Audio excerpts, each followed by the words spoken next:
அனைத்து இந்திய அண்ணா திராவிட முன்னேற்ற கழகத்தினுடைய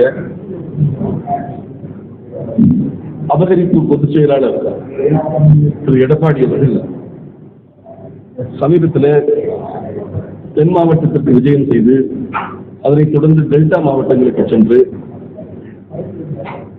அண்ணன் ஓபிஎஸ் அவர்கள் குறித்து உண்மையற்ற அவதூறுகளை விளைத்து வருகிறார். எடப்பாடி இல்லாத அதிமுக அக்டோபர் 17க்குள் கைகூடப் போகிறது என்பது அவருக்கு புரிந்துவிட்டது. பூக்களுக்கும் புன்னகையை கற்றுத்தந்த பொன்மனச்செம்மல் புரட்சித் தலைவர் எம்ஜிஆர் ஏழைகளுக்கு சொர்க்கம் என்று சொல்லித்தான் அதிமுகவை தொடங்கினார். அந்த அதிமுகவை ஒரு குழுவை தயாரித்து வைத்துக் கொண்டு மணல் விற்பவர்கள், சவடு விற்பவர்கள், ஒப்பந்தக்காரர்கள், இந்த கான்ட்ராக்டர் உடைய கட்சியாக அதிமுகவை உருமாற்றம் செய்து நடந்து முடிந்த நாடாளுமன்ற தேர்தலில் 10வது தோல்வியை பதிவு செய்து அனைத்திந்திய அதிமுகவுக்கு தோல்வி என்பதை விட ஒரு பெரும் வீழ்ச்சியை எடப்பாடி உருவாக்கியிருக்கிறார். இந்த நிலையில் அவரை தவிர்த்துவிட்டு ஒரு தலைமையை அனைத்திந்திய அதிமுக தொண்டர்களும் தலைவர்களும் உருவாக்கப் போகிறார்கள் என்பது எடப்பாடிக்கு தெரிந்துவிட்ட காரணத்தால் பதற்றத்தோடு உண்மைக்கு புறம்பான தமிழ்களை பேசி அண்ணன் ஓபிஎஸ் மீது ஒரு தரந்தாழ்ந்த தாக்குதல்களை அவர் தொடர்ந்து தொடுத்து வருகிறார். அவர் அதிகமாக சொல்வது அண்ணன் ஓபிஎஸ் அவர்கள் விசுவாசமற்றவர் என்று சொல்கிறார். ரத்த காட்டேரி தன் சுத்த சைவம் என்று சொல்வதற்கு சமம். துரோகம் என்று சொன்னால் இன்னும் 1000 ஆண்டுகள் கடந்தாலும் துரோகம் என்ற சொல்லுக்கு அரசியலை எடப்பாடியார் தான் என்றைக்கும் சாட்சியாக இருப்பார். அவர் சொல்கிறார் விசுவாசமற்றவர் ஓபிஎஸ் என்று. புரட்சி தலைவி அம்மா அவர்கள் கிள்ளிப்பூ தூர்கியால் அள்ளித்தேன் மையெடுத்து புள்ளி வைத்து வரைந்திட்ட அந்த பொன்முதுகு ஓவியம் இந்நாட்டு அரசியலை தென்னாட்டு பக்கம் திருப்பி காட்டிய தேவதை. முக்கடல் சூழ்ந்த பாரதத்தின் 3வது இயக்கமாக அதிமுகவை முடிசூட்டி காட்டியவர். பாராளுமன்றத்தின் தரைதளத்திலே ஒரு திராவிட இயக்கத்திற்கு அலுவலகம் கிடைத்தது என்கின்ற பெருமையை உருவாக்கியவர் புரட்சி தலைவி அம்மா அவர்கள். அந்த புரட்சி தலைவி அம்மாவுக்கு நன்றி கடனாக நாங்கள் என்றைக்குமே பொதுச் செயலாளர் என்கின்ற இருக்கையை விட்டு வைப்போம் என்று சொல்லிவிட்டு அம்மாவுக்கு துரோகம் செய்தவர் எடப்பாடி. அடுத்து முதலமைச்சராக தன்னை முன்மொழிந்த திருமதி சின்னம்மாவை ஏமாற்றி கூவத்தூர் குத்தகையை கச்சிதமாய் முடித்துக் கொடுப்பதற்கு பக்கத்துணையாக நின்ற திரு டிடிவி தினகரன் அவர்களை ஏமாற்றி 4.5 வருடம் ஆட்சி நடத்தி அறுவடை செய்து கொண்ட பல சகிப்புத்தன்மையோடு 4.5 வருட ஆட்சி நடத்துவதற்கு உறுதுணையாக இருந்த அண்ணன் ஓபிஎஸ்ஐ ஏமாற்றி அதற்கு பிறகு என்டிஏவினுடைய பிரதான பங்காளி நான் தான் என்பது போல புதுடெல்லி வரை சென்று பிரதமருக்கு வலப்பக்கம் உட்கார்ந்து விட்டு இடப்பக்கமாக இறங்கி ஓடி வந்துவிட்டு என்டிஏ என்று சொல்லக்கூடிய பாஜகவின் தலைமையிலான கூட்டணியை ஏமாற்றி ஒற்றை தலைமை கற்பனை என்று உங்களை போன்ற ஊடகங்களை ஏமாற்றி 2,40,00,000 உறுப்பினர்களை நான் வைத்திருக்கிறேன் என்று சொல்லி ஊர் உலகத்தை ஏமாற்றி தொண்டனுக்கு புரட்சித் தலைவர் எம்ஜிஆர் கொடுத்த உரிமைகளை பறித்து தொண்டர்களை ஏமாற்றி விசுவாசம் என்கின்ற சொல்லுக்கு கடுகளவும் பொருத்தமில்லாமல் ஏமாற்றுவது, முதுகில் குத்துவது என்பதை மட்டுமே தனது அரசியல் முதலீடாக கொண்டிருக்கும் எடப்பாடி இன்றைக்கு எந்த மாநகரத்தில் ஒரு போலி பொதுக்குழுவை கூட்டி பொதுக்குழு உறுப்பினர்கள் அல்லாதவர்களை எல்லாம் பதிவு செய்யாமல் காலையிலே மதுவை குடிக்க வைத்து மாநகரத்து அரங்கத்திலே கூட்டி வைத்து அண்ணன் ஓபிஎஸ் அவர்களுக்கு எதிராக தண்ணீர் பாட்டல்களை வீசி அவர் தாயை ஏற்றி அவமானம் செய்து அரசியல் அபகரிப்பை எடப்பாடி தொடங்கினார். ஆனால் அந்த அபகரிப்பு அரசியல் முழுமையாக தோல்வியடைந்து அவரால் அபகரிப்பை நிறைவேற்றி முடிக்க முடியாமல் இன்றைக்கு அதிமுகவிலிருந்து அவர் வெளியேறக்கூடிய சூழல் உருவாகி இருக்கிறது. அக்டோபர் 17 என்பது திராவிட இயக்கத்தினுடைய அரசியல் வரலாற்றில் 2ஆம் பேரியக்கமாக அதிமுக புறப்படுத்த நாள். அந்த தோற்றுவாய் நாளுக்கு முன்பாகவே அதிமுக எடப்பாடியை தவிர்த்துவிட்டு எல்லோரும் ஒன்று சேரக்கூடிய சூழல் உருவாக்கிவிட்டது. அவருக்கு அச்சம் வந்த காரணத்தால், பயம் வந்த காரணத்தால், பதற்றம் எடுத்த காரணத்தால் ஒவ்வொரு இடமாக சென்று ஊராக சென்று பொய்யை முயற்சி அளிக்கிறார்கள். இப்பொழுது எடப்பாடியினுடைய சமீபகால அரசியல் ஊரெங்கும் சென்று பொய்யை மொழிவைத்து பரமக்குடிக்கு வந்து அண்ணன் ஓபிஎஸ் மீது அவதூறு விதைக்கிறார். 42% மக்களின் ஆதரவோடு முதல் தர்ம யுத்தத்தை அண்ணன் ஓபிஎஸ் நடத்திய போது எடப்பாடிக்கு அவரது ஆட்சிக்கும் மிக பெரும் ஆபத்து வந்தது. அன்றைக்கு திரு தங்கமணி, திரு வேலுமணி எப்பொழுதுமே மூலவருக்கு முன்பு துவாரபாலர்கள் என்று தெய்வங்களை நீங்கள் கோவிலில் பார்க்கலாம். அதுபோல எடப்பாடிக்கு எப்பொழுதும் துவாரபாலர்கள் இந்த 2 மணிகள் இருந்தார்.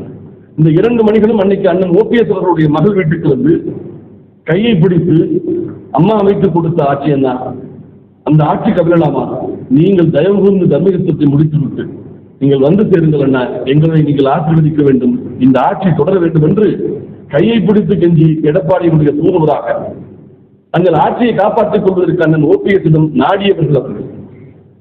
அம்மா அமைத்து கொடுத்த ஆட்சி கவிழ வேண்டாம் என்கின்ற முடிவை எடுத்து தனக்கான ஒரு பிரம்மாண்ட அரசியல் களம் அமைகிற போது கூட சுயநலத்திலும் கழகமே பெரிதென்ற முடிவை எடுத்து அன்றைக்கு அந்த ஆட்சியை காப்பாற்றிக் கொடுத்தவர் ஓபிஎஸ். ஆனால் எடப்பாடி சொல்கிறார் அவருக்கு 3% தான் ஆதரவு. நான் கேட்கிறேன், ஓபிஎஸ் அவர்களுக்கு 3% ஆதரவு, உங்களுக்கு 97% ஆதரவு இருக்கின்றது சொன்னால் எதற்காக 15 இடங்களிலே அதிமுக 3ஆம் இடத்திற்கு செல்ல வேண்டும்? எதற்காக 8 தொகுதிகளிலே அதிமுக கட்டுத்தொகை இழக்க வேண்டும்? எதற்காக நாம் தமிழருக்கு கீழாக, பாரதிய ஜனதா கட்சிக்கு கீழாக அதிமுக பின்னுக்கு போக வேண்டும்? குமரியிலே இளவங்கோடு தொகுதியிலே அதிமுக பெற்ற ஓட்டுகள் வெறும் 5000, வெற்றி பெற்ற காங்கிரஸ் பெற்ற ஓட்டு 92,000, 2ஆம் இடம் பிடித்த பாரதிய ஜனதா கட்சி சுமார் 50,000, நாம் தமிழர் 12,000 ஓட்டு. 30 ஆண்டு காலம் தமிழகத்தை ஆட்சி செய்த அதிமுகவை 5,000 ஓட்டுக்கு ஒரு சட்டமன்ற தொகுதியில் முடக்கிய ஒரு படுகொடியிலே அதிமுகவை தள்ளிய படு பாதகத்தை செய்த திரு பத்துத்தோழி பழனிசாமி அவர்கள் அண்ணன் ஓபிஎஸ் அவர்கள் மீது பொய்யை கலந்து அவதூறுகளை ஊராக சென்று விதைத்ததை நிறுத்திக் கொள்ள வேண்டும். நீங்கள் என்ன நினைத்தாலும் சரி, அதிமுக ஒன்றுபடும். தொண்டனுக்கு புரிந்துவிட்டது. அதிமுக பிளவுற்றுக் கொண்டால் மிக்க மகிழ்ச்சி அடைந்தது திமுக. அந்த பிளவையே எடப்பாடியும் விரும்புகிறார் என்று சொன்னால் அவர் திராவிட முன்னேற்ற கழகத்தின் அரசியல் பிணை கைதியாக இருக்கிறார் என்பது தொண்டனுக்கு புரிந்துவிட்டது. ஊரெல்லாம் சென்று பேசக்கூடிய எடப்பாடி விசுவாசம் இருக்கிறாரே. நான் கேட்கிறேன், புரட்சித் தலைவி அம்மா 3 முறை தான் சுமந்த தலைப்பாகையை தனக்கு இடையூறு வருகிற போதெல்லாம் அவர் இறக்கி வைத்த மடி அண்ணன் ஓபிஎஸ். ஆனால் ஆண் வர்க்கத்தையே அதிகம் நம்பாத புரட்சித் தலைவி அம்மா தன் ஆயுள் வரையிலும் அதிகமாய் நம்பியது அண்ணன் ஓபிஎஸ் ஒருவரைத்தான். அப்படிப்பட்ட ஒருவரை விசுவாசமற்றவர் அம்மாவுக்கு விசுவாசமாக இருந்ததில்லை என்று சொல்றார். நான் கேட்கிறேன், 3 முறை தான் சுமந்த முதலமைச்சர் பதவியை ஒப்படைத்தது திரு ஓபிஎஸ், சட்டமன்ற எதிர்க்கட்சி தலைவர், அடுத்து அவை முன்னவர், கழகத்தினுடைய பொருளாளர், தமிழ்நாட்டினுடைய நிதி அமைச்சகத்தை அண்ணன் ஓபிஎஸ் ஒப்படைத்த புரட்சித் தலைவி அம்மா கட்சியின் நிதியையும் அண்ணன் ஓபிஎஸ் ஒப்படைத்தார். ஆக பெட்டகங்களை நம்பி ஒப்படைக்கக்கூடியவராக, நாணயமிக்கவராக அண்ணன் ஓபிஎஸ் இருந்தார் என்பதற்கு 2ம் சாட்சி. அரசாங்கத்தின் கஜானாவும் ஓபிஎஸ், அதிமுகவின் கஜானாவும் அண்ணன் ஓபிஎஸ். இதைவிட அவர்களுக்கு நாணயத்திற்கு சார்ந்திருக்க முடியுமா? அது மட்டுமல்ல, புரட்சித் தலைவி அம்மா தன் அரசியல் வாழ்க்கையை தொடங்கிய கோடி சட்டமன்ற தொகுதியை கூட நம்பி ஒப்படைத்தது அண்ணன் ஓபிஎஸ். நான் ஏதை கேட்கிறேன், ஒரு தலைமைக்கு விசுவாசம் என்ற சொல்லுக்கு கழகத்திற்கு உலகம் வந்த வரதன் என்று புரட்சித் தலைவி அம்மாவால் மகுடம் சூட்டப்பட்டவரை பார்த்து அம்மாவுக்கு விசுவாசமாக இல்லை, ஓபிஎஸ் இருந்ததே இல்லை என்று சொல்கிறார். நான் உங்கள் முன்னால் இதை ஒரு வினாடி வரலாற்றில் இந்த ஒரே ஒரு விஷயத்தில் தான், இந்த ஒரே ஒரு கேள்வி தான் உள்ளது. ஒருவருக்கு முதலமைச்சர் பதவியை வழங்கிவிட்டு பின்னர் உரியவருக்கே அந்த முதலமைச்சர் பதவி திரும்ப தரப்பட்டதாக வேறு வரலாறே இல்லை. இது ஒன்றுதான் அப்படி நடந்திருக்கிறது. இதற்கு இணையாக இன்னொரு சம்பவத்தை நானும் தேடி பார்த்தேன்.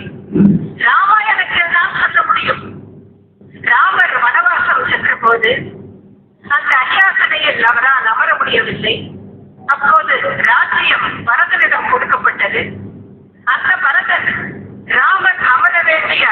சிங்காசனத்தில் அமர மறுத்து பின்னர் வனவாசம் முடிந்து ராமர் அயோத்திக்கு திரும்பி வந்ததும் பத்திரமான அந்த ராஜ்யத்தையும் அரியாசனத்தையும் பரதன் ராமனுக்கே ஒப்படைத்தார். இதை புராணத்தில் தான் படிக்க முடிகிறது. ஆனால் வரலாற்றில், அரசியல் வரலாற்றில், எந்த நாட்டின் வரலாற்றிலும் ஒருவரை ஒரு அரியாசனத்தில் அமர வைத்துவிட்டு அதன் பின்னர் உரியவனுக்கே அந்த அரியாசனம் திரும்ப தரப்பட்டதாக வேறு வரலாறே இல்லை. அந்த புதிய வரலாற்றை படைத்து காட்டியவர் அன்பு சகோதரர் ஓபன். நான் ஒன்னே ஒன்று சொல்றேன். கழகத்திற்கு உலகம் தந்த பரதன் இதிகாசத்தில் கூட இப்படி ஒரு விசுவாசத்தை நான் பார்த்ததில்லை. ஓ பன்னீர்செல்வத்தை தொண்டனாக பெற்றது நான் அரசியலில் நான் செய்த பாக்கியம் என்று சொன்னவர் புரட்சி தலைவர். அண்ணன் ஓபிஎஸ்க்கு முதலமைச்சர் பதவியை கொடுத்த புரட்சி தலைவி அம்மா சொன்ன வாசகம் இது.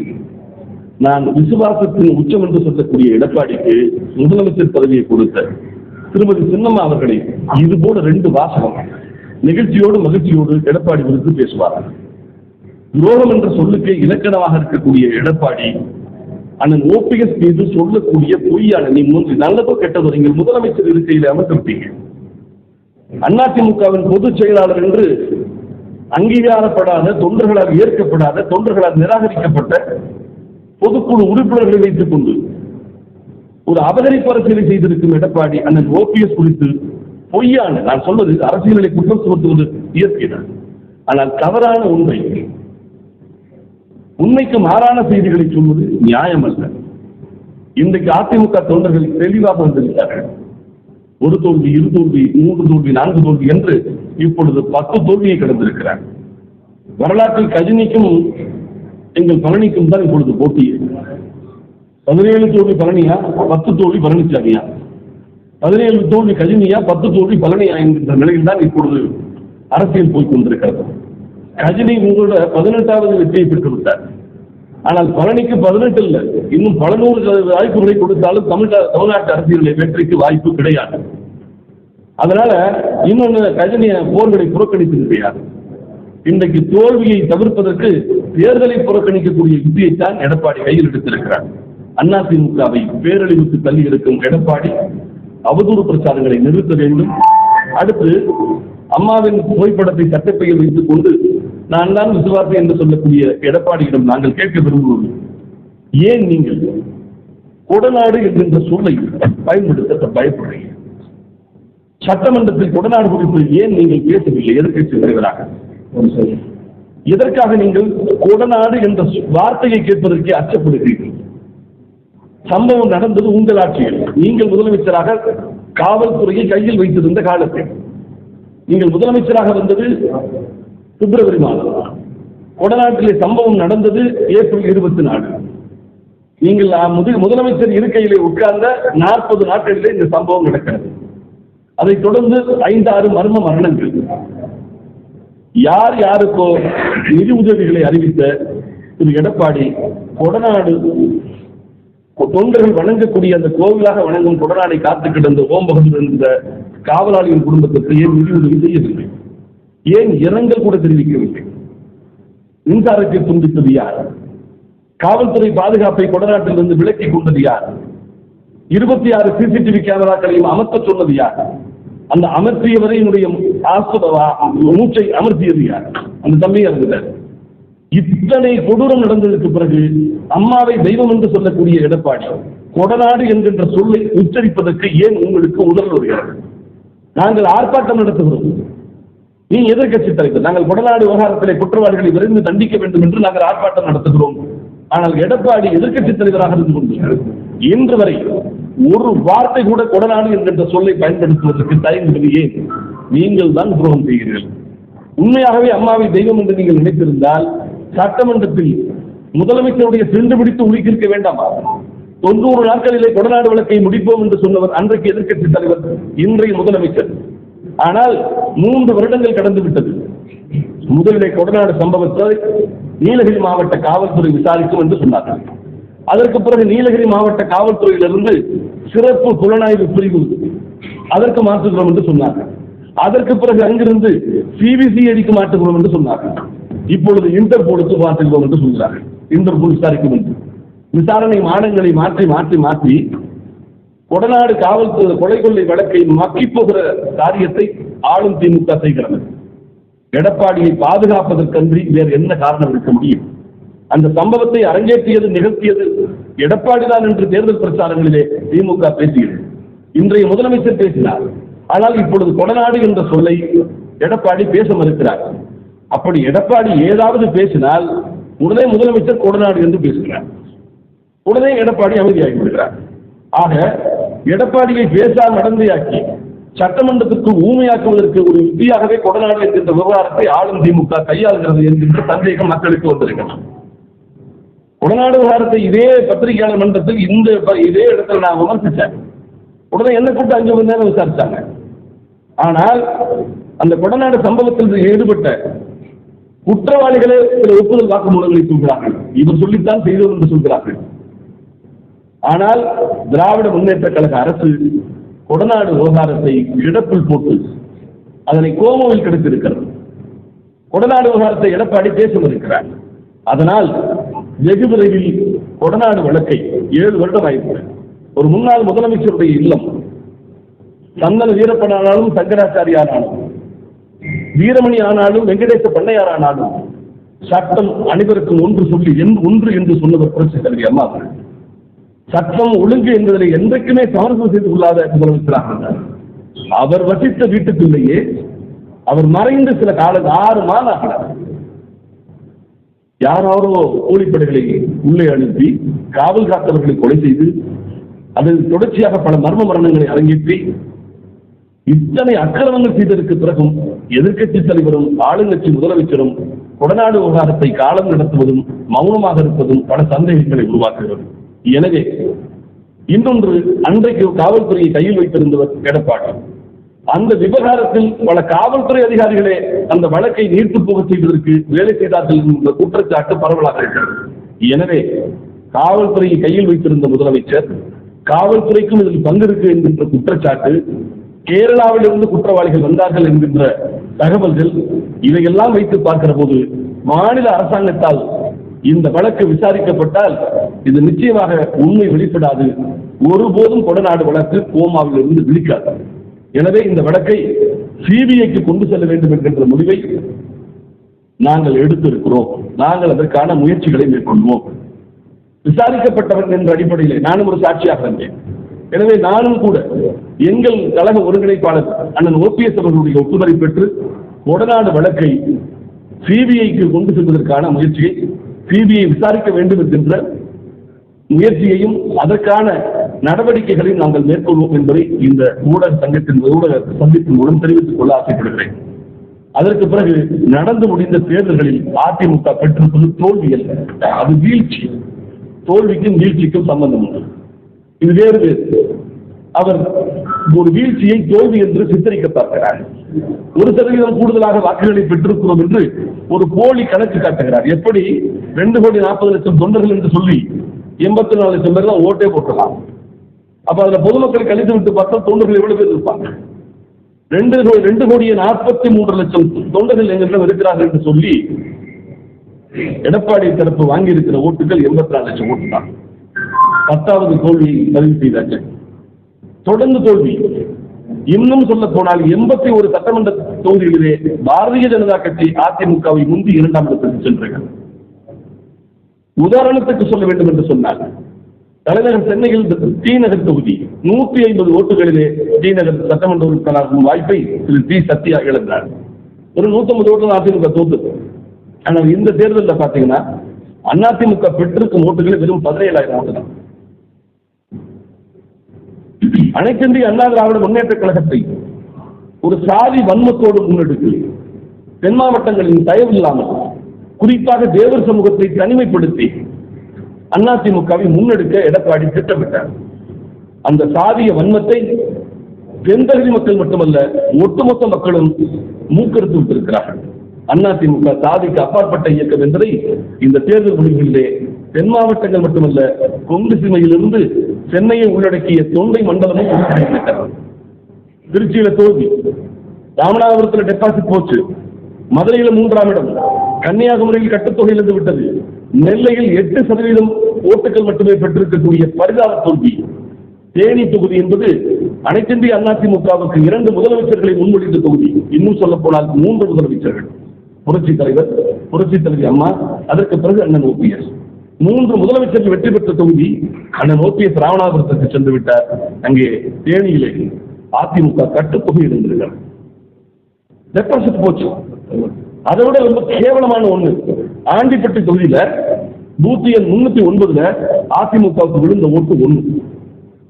அந்த ஒரு ஓட்டு போட்டவரை கூட்டி வந்து பாராட்டு விழா நடத்த எடப்பாடி கடுமையான முயற்சிகளை மேற்கொள்வதாக தகவல்கள்.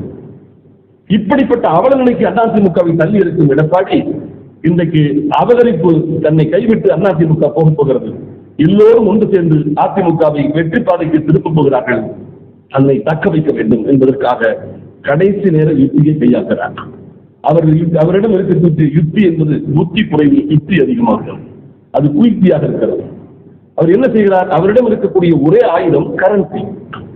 பணத்தை கையில் எடுத்து அமமுகவிலிருந்து அவர் வந்தார், OPS தரப்பிலிருந்து அவர் வந்தார் சொல்லி ஆட்களை விலை பேசி தன் அரசியல் அபகரிப்பை தக்க வைப்பதற்கு முயற்சிக்கிறார். அது நடக்காது. எழுதி வைத்துக் கொள்ளுங்கள், அக்டோபர் 17க்குள் அதிமுக ஒன்றுபட்டுவிடும். புலமுட்டு கிடக்கும் அனைவரும் அதிமுகவிலே ஒன்றிணைவார்கள். திராவிட முன்னேற்ற கழகத்தின் மூர்க்கத்தரமான தொடர் முன்னேற்றத்திற்கு ஒரு முற்றுப்புள்ளி வைத்து 2026 அதிமுகவை ஆட்சிக்கு கொண்டு வருவதற்கு அனைத்து ஒற்றுமை முஸ்லிம்களையும் நாங்கள் எடுக்க தொடங்கி இருக்கிறோம். அதனை தடுப்பதற்குத்தான் அண்ணன் OPS போது எடப்பாடி அவதூறு பிரச்சாரம் செய்கிறார். அதனை தயவு கொண்டு அவர் நிறுத்திக் கொள்ள வேண்டும் என்பதை நான் பணிவோடு வேண்டிக்கின்றேன். அடுத்து சொன்னார், ராமநாதபுரத்தில் OPS பணத்தால் வெற்றி பெற்றார். பாவீங்களா, 22வது இடத்துல 2வது மிஷின்ல 6 பன்னீர்செல்வங்களுக்கு நடுவில் இருந்த பன்னீர்செல்வத்தை தேடி தேடி 3.5 லட்சம் மக்கள் வாக்களித்திருக்கிறார். 12 நாட்கள் தான், குருஷேத்திரம் கூட 18 நாள் நடந்தது. ஆனால் எங்களுக்கு கிடைத்த வாய்ப்பு 12 நாள். இந்த 12 நாட்களுக்கு நாங்கள் ஓட்டு கேட்டோம். ஆனால் எடப்பாடி தரப்பு திமுகவோடு கூட்டு வைத்துக் கொண்டு OPS-ஐ தோற்கடிப்பதற்காக கடுமையான முயற்சிகளை மேற்கொண்டார்கள். பலாப்பழத்துக்கு மேல திராட்சை பழத்தை கொண்டாந்து சினிமா நிறுத்தலாம்.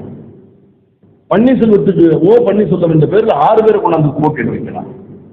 மலிவாங்க எம்பிகளை, அரசியல் நாகரிகமற்ற காரிகளை கையில் எடுத்து எடப்பாடி OPS-ஐ வீழ்த்த பார்க்கிறார். ஆனால் அதை கடந்து அண்ணன் OPS 3.5 லட்சம் வாக்குகள் பெற்றிருக்கிறார். அதிமுக பெற்ற வாக்குகளை விட 4 மடங்கு கூடும்.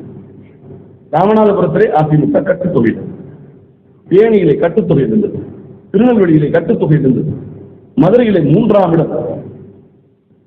எடப்பாடியை பொறுத்தவரை ஒரு சாதி வன்ம அரசியலையும், உளுந்தூர்பேட்டைக்கு அப்பால் ஒரு அதிமுக, இந்த பகுதியில் ஒரு அதிமுக என்பது போல மக்களையும் தொண்டர்களையும் பிரித்து வைத்து அவர் ஆடுகிற அரசியல் சூழ்ச்சி அநாகரிகமானது, நேர்மைக்கு மாறானது.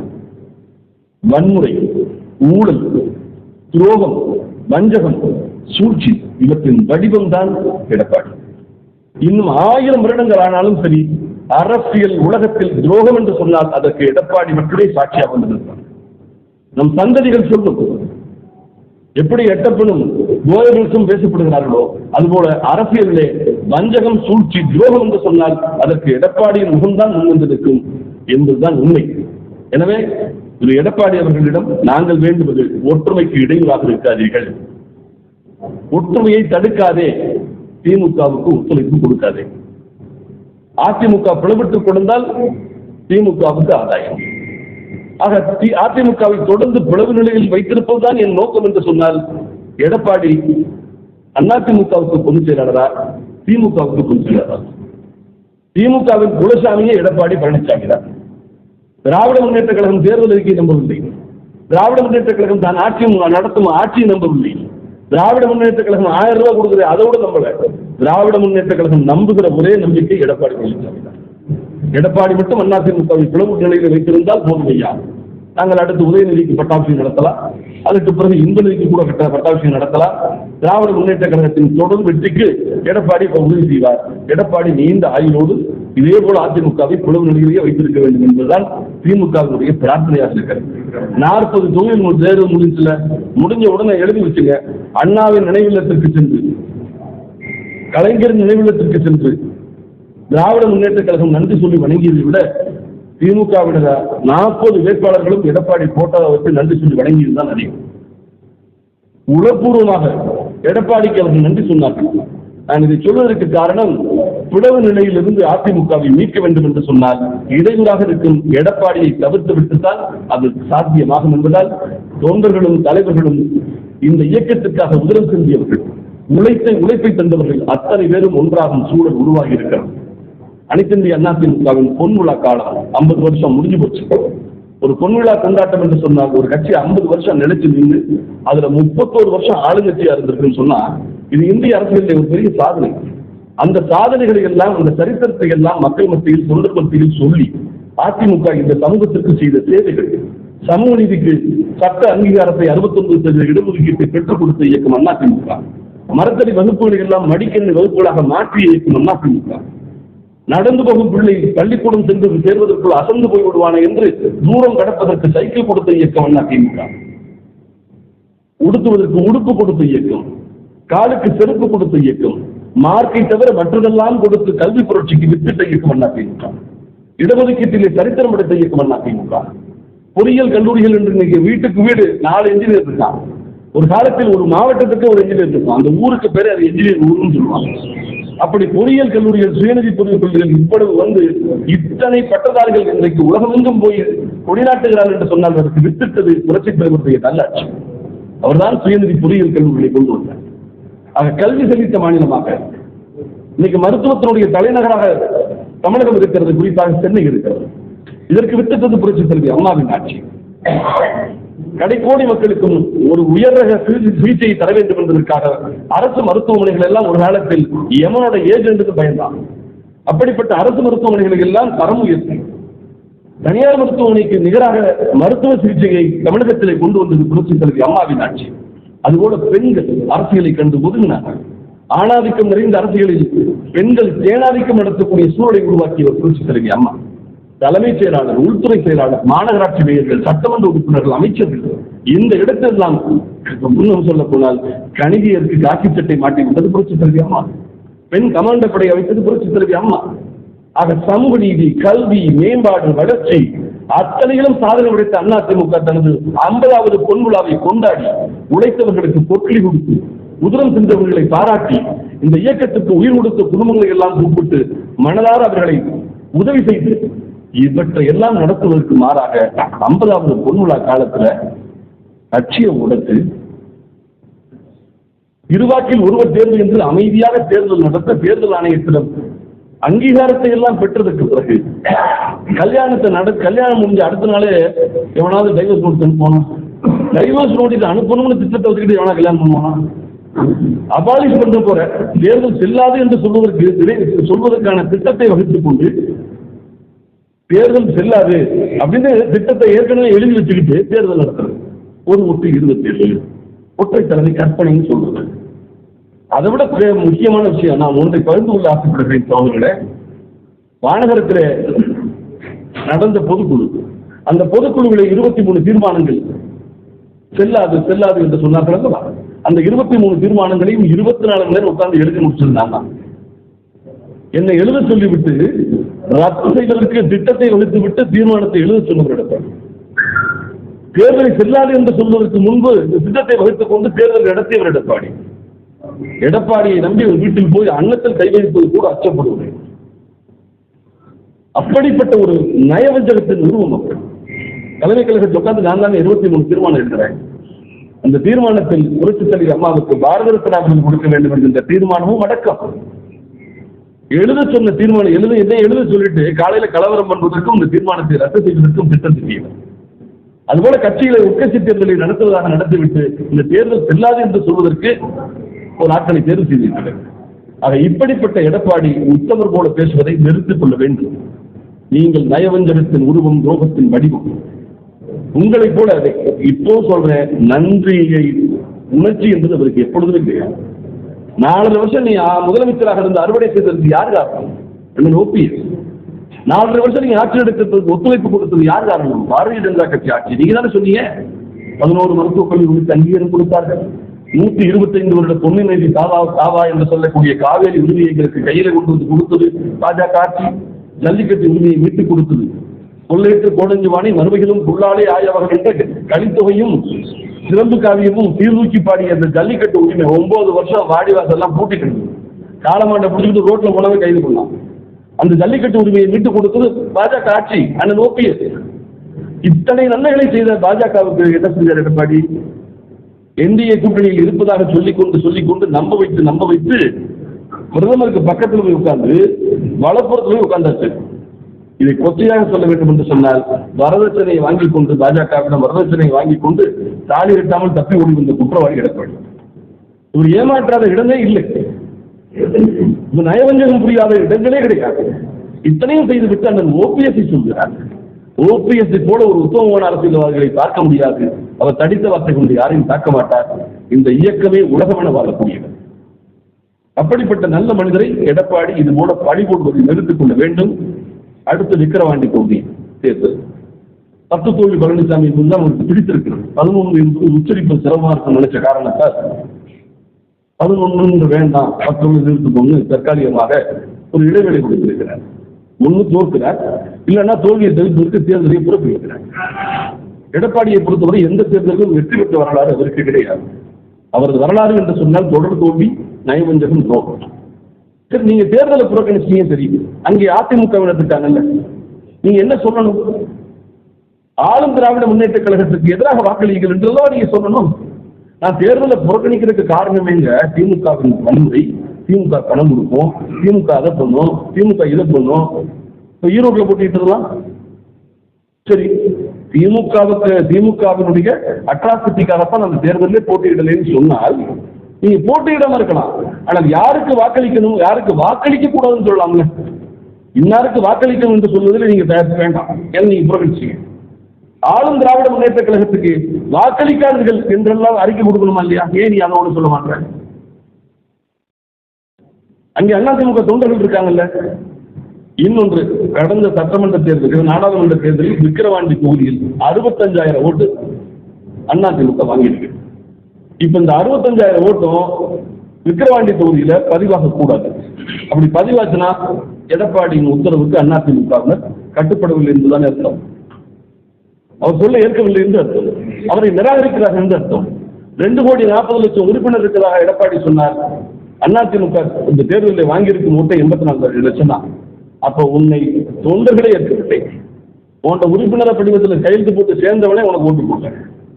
2,40,00,000 84,00,000 இந்த 3 பங்கு, 2 பங்கு அதிமுகவின் உறுப்பினர்கள் அதிமுக குடும்பங்களை வாக்களிக்கவில்லை. இரட்டை இலை சின்னத்திற்கு இப்படிப்பட்ட ஒரு அவமானம் அதிமுக 52 ஆண்டுகால வரலாற்றில் நடந்ததே. இரட்டை இலை சின்னம் என்று சொன்னால் அது வெற்றியின் வடிவம். விழுந்த வேகத்தில் எழுந்து விடுவது. 43% கட்சியை அம்மா ஒப்படைத்திருத்து போனார். 43% கொடுத்துட்டு போனார். ஆட்சியை கொடுத்துட்டு போனாங்க. 50 எம்பியை கொடுத்துட்டு போனாங்க. மக்களவை, மாநிலங்களவை எல்லாம் சேர்த்து 50 எம்பி. மொத்தத்தையும் தொலைத்து விட்டு அதிமுக சதவீதம் 20 வந்துருச்சு. இவர் என்ன சொல்றாரு? நான் 1% கூட வாங்கியிருக்கேன். ஓடுன 5 பேர் நீ கடைசியா வந்திருக்கா, நீ தான் 5வது ஆளு. நீ முன்னாடி இருந்து பார்த்தா நான் 5வது ஆளு, பின்னாடி இருந்து பார்த்தா நான் தான் முதலாளு. பின்னாடி இருந்து பாரு நான் எடப்பாடி தான் முதலாளு. சதவீதத்தை பாரு, நான் 1% கூடி இருக்கு. இல்லைங்க, அப்ப போட்டியிட்டது 22 தொகுதி. தேனி ஒரு தொகுதியில் ஜெயிச்சாச்சு, 21 தொகுதியில் 2ஆம் இடம். அப்ப நம்ம டெபாசிட்லாம் விடலனே. இல்ல அப்படி சொல்ல 1% கூட வாங்கியிருக்கு. இப்ப போட்டியிட்டது 32 தொகுதி, 32லயும் தோத்தாச்சு. 15ல 3வது இடம், 8ல டெபாசிட் போச்சு, 2ல 4வது இடம். ஆனாலும் இது தோல்வி இல்லை என்று சொல்றார். ஆக எடப்பாடியை பொறுத்தவரை அதிமுகவின் இன்றைய நிலை என்பது ஒரு மனநோயாளியின் கையில் மாட்டிக்கொண்ட ஒரு குழந்தையின் நிலை. அதிமுக என்கின்ற ஒரு குழந்தை. இந்த குழந்தையை காப்பாற்ற வேண்டிய பொறுப்பு தலைவர்களுக்கு இருக்கிறது. ஒற்றுமையை தடுப்பதற்கு எடப்பாடி எடுக்கக்கூடிய கடைசிவிட்ட முயற்சிகள் வெல்லாது. அவதூறு பிரச்சாரத்தை அவர் நிறுத்திக் கொள்ள வேண்டும். இனியும் தொடர்ந்தார். என்னை பொறுத்தவரை அவருக்கு அரசியலில் பல பரிதாபமான அவமானகரமான வெளியேற்றங்கள் நடக்கும். அதெல்லாம் உண்மை. அதனால அவருடைய விமர்சனங்கள் ரொம்ப தப்பா போகுது. ஓபிஎஸ் போய் துரோகி, அவர் முதுகுல குத்துவாரு, அவர் குடும்பம் புரிஞ்சுக்கணும். அண்ணன் ஓபிஎஸ் அவர்களுடைய மைந்தரை அரசியலுக்கு அழைத்து வந்து புரட்சி தலைவி அம்மாவை தவிர அண்ணன் ஓபிஎஸ் அல்ல. 2019 தொகுதியில் மொத்த தொகுதியும் அதிமுக தோற்ற போது ஒத்த தொகுதியில் வெற்றி பெற்று அதிமுகவின் நாடாளுமன்ற பலம் 0 என்று போகாமல் ஒரு தொகுதியில வென்று அதிமுகவின் மானத்தை காப்பாற்றியவர் அன்றைக்கு ரவீந்திரநாத். அவர் சொல்றாரு, குடும்பம் இருப்பாரு, அவர் தன் பிள்ளைகளுக்கு வெளிப்படையா வேட்டியை கட்டி விட்டு அரசியல் குட்டியா தருவாங்க. ஆனால் நீங்கள் உங்கள் மகனை பின்புலத்தில் வைத்துக் கொண்டு பின்னாடி இருந்து இயக்கக்கூடிய வேலையை அண்ணன் ஓபிஎஸ் செய்யவில்லை. எதிலும் வெளிப்படையாக இருப்பார், நேர்மையாக இருப்பார், தடித்த வார்த்தை பேச மாட்டார், யாரையும் திறந்தால் விமர்சிக்க மாட்டார். கோடி முதல் மோடி வரை ஓபிஎஸ் தரம் தெரியும். எடப்பாடியின் தரம் என்ன என்பது எல்லோருக்கும் தெரியும். எனவே இதற்கு மீதும் நீங்கள் லட்சுமண் ரேகையை மீறி அண்ணன் ஓபிஎஸ் குறித்து திறந்தால் விமர்சனங்களை தொடுத்தால் நீங்கள் 4ஆம் தரத்துக்கு போனால் நாங்கள் 40ஆம் தரத்துக்கு போய் கூட அதனை எதிர்கொள்வதற்கு தயங்க மாட்டோம். அண்ணன் எடப்பாடியார் அவர்களே, தயவு கூர்ந்து முதலமைச்சர் என்ற ஆசனத்தில் அமர்ந்தவர்கள் நீங்கள், அதற்கு ஒரு கண்ணியம் இருக்கு. என்னை பொறுத்தவரை நீங்கள் அமர்ந்ததன் மூலம் அதிமுகவின் பொதுச் செயலாளர் இருக்கையும் சரி, முதலமைச்சர் இருக்கையும் தீட்டுப்பட்டு போய்விட்டது என்பதுதான் எங்களுடைய கருத்து. நீங்கள் முதலமைச்சர் இருக்கையில் உட்கார்வதற்கு தகுதியற்றது. நீங்கள் உங்களுடைய வார்த்தைகளை பாருங்க, ஏதாவது தரத்தோட பேசுறாரா? முதலமைச்சர் பதவின்றது முன்சீட் பதவியா? உங்களுக்கு முதலமைச்சர் பதவியை கொடுத்த திருமதி சின்னம்மா அவர்களை பார்த்து சொல்கிறார், சூரியனை பார்த்து குலைக்கும் சொல்லலாமா? ஒரு நாள் நம்மளை பார்த்து ஒரு டீ வாங்கி கொடுத்தா கூட நன்றியோடு பேச மாட்டோமா? ஒரு நாள் தாகத்தில் இருந்து டீ வாங்கி கொடுத்தாரு, உங்களுக்கு வாங்கி கொடுத்தது முதலமைச்சர் பதவிங்க. அதுவும் சிறைக்கு புறப்படுகிற போது நல்லா புரிஞ்சுங்க. ஒரு ஜெயிலுக்கு 4 வருஷம் போறோம்னு சொன்ன உறவுகளை விட்டு எவ்வளவு பதட்டம் இருக்கு, எவ்வளவு துண்டி அந்த மனநிலை என்னவா இருக்கா? அப்படிப்பட்ட சூழ்நிலையில் ஒரு பெண் பூவத்திற்கு வந்து ஓபிஎஸ் வெளியேறி அண்ணன் தர்மயுத்தம் நடத்துகிறார். அந்த வெளியேற்றத்தின் அந்த பிளவிலே ஆட்சி கவிழ்ந்து விடக்கூடாது என்பதற்காக இபிஎஸ்க்காக சட்டமன்ற உறுப்பினர்களை சமாதானப்படுத்தி அன்றைய தேர்வு செங்கோட்டையனாக இருந்தது. ஆனால் கூவத்தூர் குத்தகைக்கு டெண்டர் அதிகமாக போட்டு போயிட்டார். குத்தகை எடுத்து முதலமைச்சரிடம் தான் இருக்குது. அப்படிப்பட்ட சின்னம்மா அவர்களை பார்த்து சொல்கிறார், சூரியனை பார்த்து குறைக்கும் நாய்கிறார், இவர் துரோகிங்கிறார். பன்ருட்டியார் சொல்றார், ஒரு கிளை செயலாளருக்கு கூட தகுதி இல்லாத ஐநாவுக்கு போன முதல் தமிழர், திராவிட முன்னேற்ற கழகத்தில் அண்ணாவால் தேர்ந்தெடுக்கப்பட்டவர். அவர் படிக்கிற அண்ணாமலை பல்கலைக்கழகத்தில் திராவிட இயக்க மாணவர் பேரவையின் சார்பாக அன்றைக்கு அண்ணாவால் அடையாளம் காணப்பட்டு அண்ணாவுடைய அரசியல் எம்எல்ஏ இருந்தது, கலைஞரின் அமைச்சரவையில் மந்திரியா இருந்தது, புரட்சி தலைவரிடம் மின்துறை அமைச்சராக இருந்தது, ஐநாவுக்கு அனுப்பப்பட்ட முதல் தமிழகம். அப்படிப்பட்ட ஒரு மூத்த மதிநுட்பவாதியை பார்த்து சொல்கிறார், கிளை செயலாளருக்கு தகுதியில்லை, ஓபிஎஸ் துரோகி. இது ரொம்ப வருத்தமா இருக்கு. இப்படிப்பட்ட விஷயங்களை நீங்க பேசக்கூடாது. அதுக்குதான் ஒரு 11 மணிக்கு பாடுறது ஒரு ஆள் வச்சிருக்கீங்க. அவர்கிட்ட சொன்னா பாடுவாரு, அண்ணன் ஜெயக்குமார் சொன்னா பாடுவாரு. அண்ணன் ஜெயக்குமார் என்ன வேதனை, அவருடைய அரசியல் அவருடைய பிள்ளைகளின் டெபாசிட்டை பறித்து விட்டார். இவர் அமைச்சராக இருந்தவர், அவர் மகன் நாடாளுமன்ற உறுப்பினராக இருந்தவர். ஆனால் இன்றைக்கு அவரும் தோற்கிறார், அவர் பையனும் தோற்கிறார், இப்பொழுது டெபாசிட்டும் போயிட்டார். ஒரு மனிதரின் பேச்சுக்களை மக்கள் செல்வெடுத்து கேட்பார்கள்.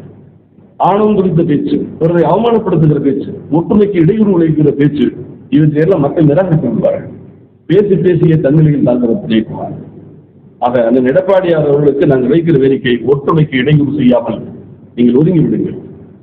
அதிமுகவை தயவு கூர்ந்து இதற்கு மேலும் அதிமுக நீங்கள் சிதைக்க முற்படாது.